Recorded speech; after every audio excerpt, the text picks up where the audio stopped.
Welcome. Today we're going to learn how to design and 3D print an ear saver. Now, what is an ear saver, you might ask? Well, it is basically exactly what it sounds like. When you wear a face mask for a long time and you have the strings wrapped around your ears, that can really start to wear on your ear. And so an ear saver will wrap around your head and has little indentions here that allow the string or the elastic strap, whatever your mask happens to have, to go into that section there and wrap around that instead of around your ear, so it will take the pressure off of your ear and make it more comfortable to wear a mask for a longer period of time. So today we're going to use Tinkercad in order to design one of these ear savers, and you'll be able to choose what type of design you add on yours in order to make it personal and creative for you. So let's go ahead and get started. The first thing you need to do is open up a web browser such as Firefox. And once you have that opened up, you want to go to the address bar here at the top and type in www.tinkercad.com. Now, once you have opened that page, you'll see here Tinkercad's home page. And from here you can either sign in if you already have an account, join now if you need to create one, or if you're using this as part of a class, you can click down here on Join Your Class and enter the class code that your teacher gives you. So I'm going to go ahead and sign in. And so once you've signed in, you'll see your design gallery. If you haven't designed anything yet, then this part will be blank, but you will have a button here that says Create New Design. So click on that button to start a new project. Wait for that to open up, and you'll have a blank blue work plane right here. Now in the top left corner, you'll see a name that Tinkercad has assigned your project. You want to change that to something more easily recognizable. So click on the name and it will highlight, and then type in whatever you want to call yours. I'll call mine Betsy's Ear Saver. Now we're going to start by creating the oval that will be the centerpiece of your ear saver. So click here on the cylinder and then just click on the work plane to drop it there. Now you can see right now, if I click on one of these red squares, that the cylinder is 20 millimeters by 20 millimeters. I want to change that to make it 55 by 35. So I want to make it 35 this direction and 55 that direction. Now I have a nice oval shape. Now I want to adjust the height of the oval to be 1 millimeter. So if I click here on this center red square, I can see that right now it's 20 millimeters high. I want to change that so it's 1 millimeter high, so that it's a nice thin oval. Now the last thing I want to do to this oval is make it more round. You can see that you can actually see the sides of the oval. I want to change it to make it more of a round shape. So to do that, I'm going to click here on this sides option, and I want to increase it as far as I can to be 64. So now it has 64 sides, so now it makes it a lot harder to tell where the sides are, and I have a much rounder shape. Now the next thing I want to do is add a box to the work plane. So I'm going to come over here to the Shapes menu, click on Box, and add that to the work plane.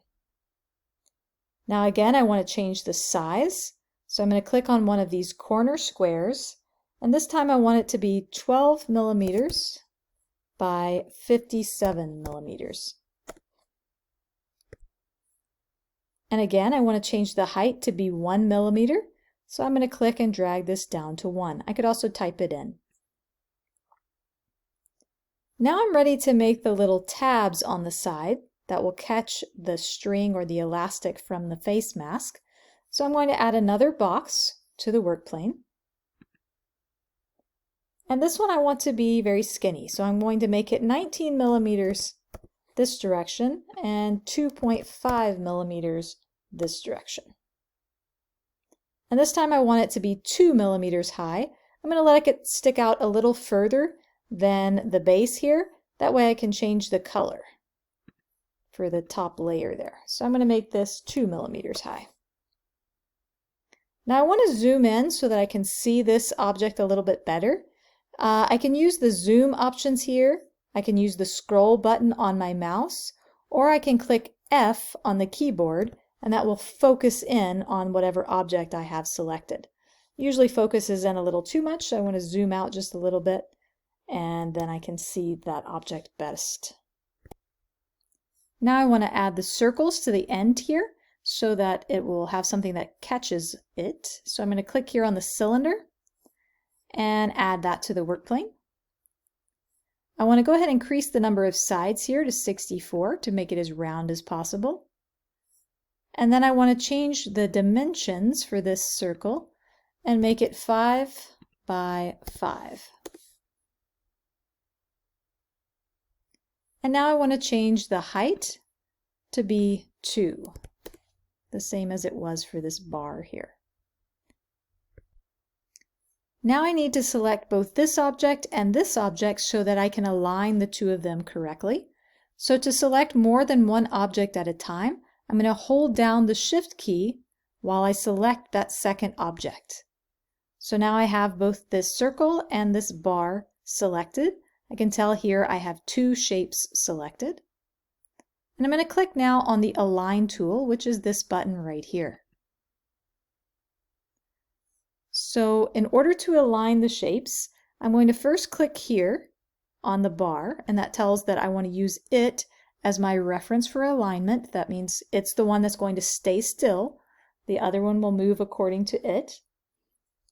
And now I want to align it with the top of that bar and with the right edge. Now I want to click anywhere to get out of this Align tool and make those little thumbtack circles go away. Now I'm going to click on the circle, and I want to move it 2.5 millimeters to the top. So if you remember, this circle is 5 millimeters in diameter. I want to move it halfway up. Okay, if I just click right now, it's going to move 1 millimeter at a time. I only want it to move 0.5 millimeter at a time. So to do that, I'm going to come down to where it says Snap Grid. Right now it shows me it's moving 1 millimeter at a time. I'm going to change it and say I want it to move 0.5 millimeter at a time. So I'm going to click there on the 0.5 millimeters. Now with that circle still selected, I can hit the up arrow on the keyboard and it'll move 0.5 millimeter. And if I click it 5 times, I can see that I will be in the center of my circle. Okay, so it'll be centered there. Now I need another circle on this side, so I'm going to choose this circle and click here on Duplicate. So this button right here means duplicate, so it'll make a second copy of it, and it puts that second copy right on top of the first one, so I can't even see that it's there. So I'm going to hold down the Shift key again, and so now I have my second copy and the bar selected. And now I'm going to align those two objects. So I'm going to click on the Align tool. And now I can see it's already aligned to the right, but this time I want to align it with the bottom. And you can see that will move that second copy to the bottom. I want to click anywhere to get out of the Align tool. And now I want to select that circle. And again, I'm going to move 5 clicks, this time down, so that it will be aligned with the center of that circle. Now I want to group all of this together into one object. So I'm going to click out here in space somewhere and draw an imaginary box around all 3 of those pieces. Then I can click here on the group icon, and all 3 of those will become one shape. Now I have an option to change the color that something is on the screen by clicking here on this solid color circle and then choosing the color that I want it to be. And that can help me get a better idea as to what colors I want to use in a project. Obviously, the color it's actually going to print out will depend on what type of filament I stick in my printer, but still, using the correct colors on the screen can help me visualize my project better. So I'm going to go ahead and change the colors here so that I can better see what this project will ultimately look like. Now I want to align this pen with the strap. So I'm going to select the strap, hold down the Shift key and select the pin. And now I am going to click on the Align tool. I want to use the strap as my reference for alignment. And I want to make sure that this hook or pin is centered and at the very right edge. Okay, so I have it centered that direction and right aligned here. I'm going to click anywhere to get out of this Align tool. Now I want to create multiple hooks so that I have maximum flexibility when using the ear saver, so I can have multiple places where I could hook it in to make it tighter or looser. So the first thing I want to do is click on the snap grid, and this time I want to make it a lot larger. I'm going to go to 5 millimeters. That way I'll have to use my arrow key a lot fewer times. So I've changed my snap grid to 5 millimeters. Now I'm going to select the hook, and now I'm going to click here on the duplicate button to make a second hook. Again, it's right on top of the first one so that I can't see it. Now I want to move this hook over 15 millimeters. So since I changed my snap grid to 5 millimeters, every time I click on the arrow, it will move it over 5. So I need to click that arrow 3 times. 1, 2, 3. Now I'm going to click the duplicate button again to make another copy. And if I did all of that in one step, it will automatically place this one 15 millimeters over as well. If not, you can use the arrow key and space it out. And then if I hit duplicate again, I'll get a 4th copy right there. Now I want to select all parts of the strap, so the strap and the 4 hooks, and group those together. Now right now it's going to be a little hard to select those because of this oval shape, so I'm going to move my oval shape out of the way. Depending on how you place your strap, you may not need to do that. Okay, and I'm going to select all of those pieces and click here on the group icon. So now my strap has all become one piece. Now if I want to still see the green, or the extra color that I have, I can click here on the color option, and there is a checkbox here for multicolor, and that will allow me to see all the different colors while they're still grouped together.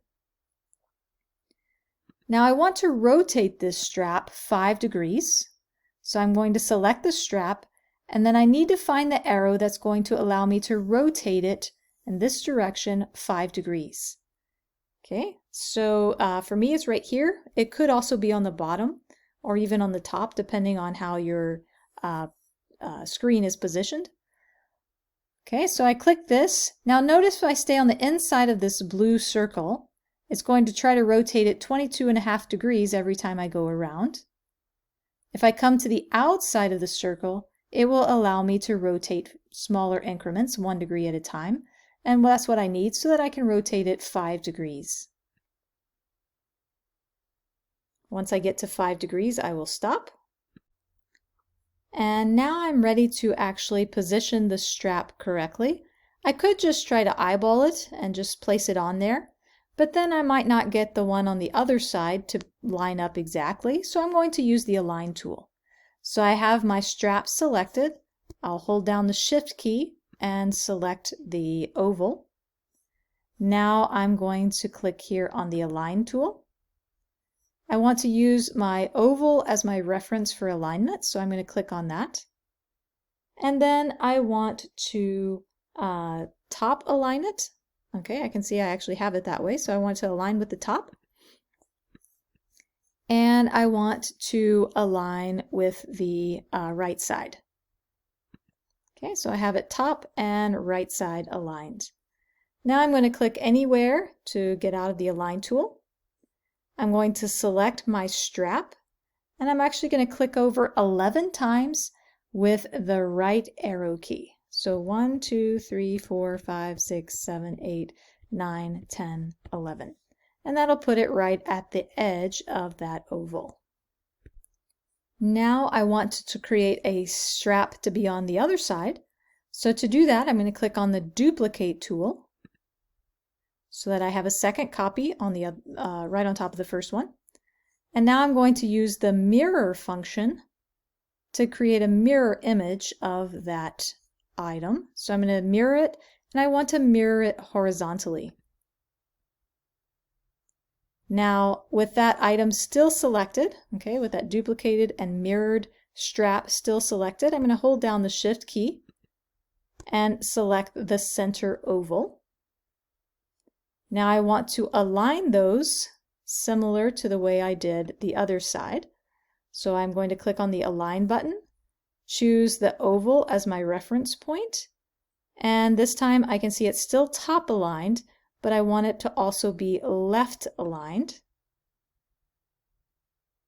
Now I want to click out of the Align tool, and now I'm going to select that strap. Make sure you select the strap and not the oval. And then I want to click the left arrow key 11 times. 1, 2, 3, 4, 5, 6, 7, 8, 9, 10, 11. Okay, now my strap has gotten off the work plane a little bit, so I'm just going to select everything and drag that back onto the work plane. And now the basics of the ear saver are complete. Now I'm ready to actually add my design. Now there are several ways to do this. I could just come over here and choose a shape, or 2 or 3, and add those here in the middle. So for example, if I wanted to just add some text and put my name on there, I could do that, and then I would just resize it so that it fits. I could use the Align tool to make sure it's right in the middle, or I could just eyeball it. And then I would, whatever shape or whatever text I add, I would want to make sure that it's 2 millimeters high. Okay, and so that would be one way that I could finish my strap, finish that ear saver. I could also find a design on the internet somewhere, or even take a picture of something I drew and add that to my strap. So I'll show you how to do that. So I'm going to delete my name.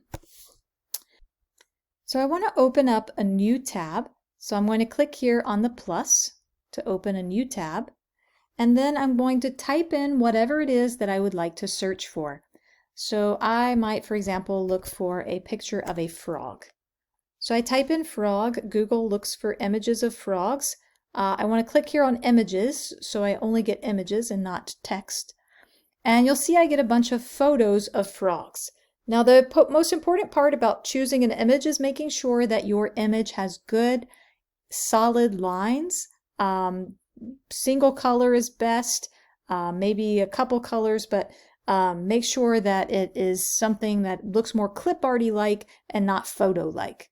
So I'm going to click here on clip art, and that should help me narrow down my selections to things that might actually work. Now again, the fewer colors it has, the more defined the lines are, the better luck I'm going to have making this turn into something that I can actually print. So once you find an image that you actually like and think will work, then you want to right click on that image. I'm going to pick this one here and click on Save Image As. Now you want to choose where you save that on your computer. So it's going to save it to the Downloads folder. I'm going to give it Frog Green, give it a name that I'll recognize. And now I'm ready to save that file as a file that Tinkercad will actually be able to read. So right now, whatever file you picked is probably saved as a JPG file or a PNG file. Those are both image files, but Tinkercad, in order to be able to read it, needs it as a vector file. So there's a website that will change that image file to be a vector file. To do that, I'm going to click here on the plus to make another tab. And then I want to go to the website picsvg.com. And this website again just will change my image file to a vector file. So I'm going to click here on Upload a Picture. I want to find my image file. This one is a frog green. And click here on Open. Okay, and now I'll see the first thing that it came up with for my file. Now you can see this isn't a very good image to save because it'll have like lots of little dots around it. The lines are very thin, so it's likely the printer won't be able to print those. So I want to play with my options here until I find one that I like. The bigger numbers usually work better, so I'm going to go with the invert number 4. And you can see now I have an image with really thick lines, so this one will probably print pretty well. I can also try the ready files, see how they turn out. And you can see the ready file doesn't work well here. That green is probably too light for it to pick up. So I'm going to go with that invert number 4 file. I think that will print fairly well because it has really thick lines. If the lines are too thin, your printer won't be able to print it. So make sure you have good thick lines, or even a filled in shape will work much better than if you have really thin lines. So once you have an image you're satisfied with, click on Download SVG, and that will save that to your computer. Now you're ready to open your Tinkercad file back up. So I want to click on the tab for my Tinkercad file. And now to import that design, I'm going to click here on the Import button, and then choose a file. And now the file that I'm going to have created is going to be an SVG file, and it's going to be made up of a bunch of letters and numbers. Okay, so you want to find the file that has a bunch of letters and numbers and then .svg, and that should be your file. Okay, and then I want to click here on Open. Now I want to probably change the dimensions just to make sure that it's small enough it'll fit on my screen. Sometimes the image you'll save will be like 900 millimeters and it takes over the whole screen. So it's a good idea just to make it smaller to make sure it fits on the screen. And I'll wait just a moment for that file to import. Now I'm going to go ahead and change the color since I don't want him to be pink. And then I just want to resize the image so that it will fit on that oval. If you want to, you can hold down the Shift key on the keyboard while you're resizing, and that will keep the proportions the same. Now to align him, I can just use the arrow keys. It might help if I change my snap grid back to something a little bit smaller. I can also make it align precisely by using my Align tool here, and make sure I precisely center it. And now I am ready to, well, one other thing, make sure that your whatever your image is only 2 millimeters high. You don't want it sticking way off. So I'm going to make it 2 millimeters high. And now I am ready to export my file. So with nothing selected, I'm going to click here on Export. And then I want to export it as an STL file. You might have another window pop up that asks you if you want to save or open the file. Choose Save File. And now you're ready to open this file in your slicing program to get it ready to go to your 3D printer. So I have opened up my slicer. I am using Prusa Slicer. You may use a different slicing software, but the procedure should be fairly similar. So the first thing I want to do is import that file that I just saved. So I clicked here on the very top where it said File, and now Import STL. I need to find that STL file I just created and click on Open. Now I'll see that there. I want to check on my print settings. It's not critically important what you have your layer height on. So in order to allow it to print faster, I'm going to leave mine at 0.3. So that's a pretty thick layer height. You could make your 0.2. Anything between 0.2 and 0.3 would be fine. Your filament, we're going to use PLA. Make sure you have the right printer selected. You don't need supports, and 20% infill will work just fine for this project. And now I'm going to create, now I'm going to click on Slice Now.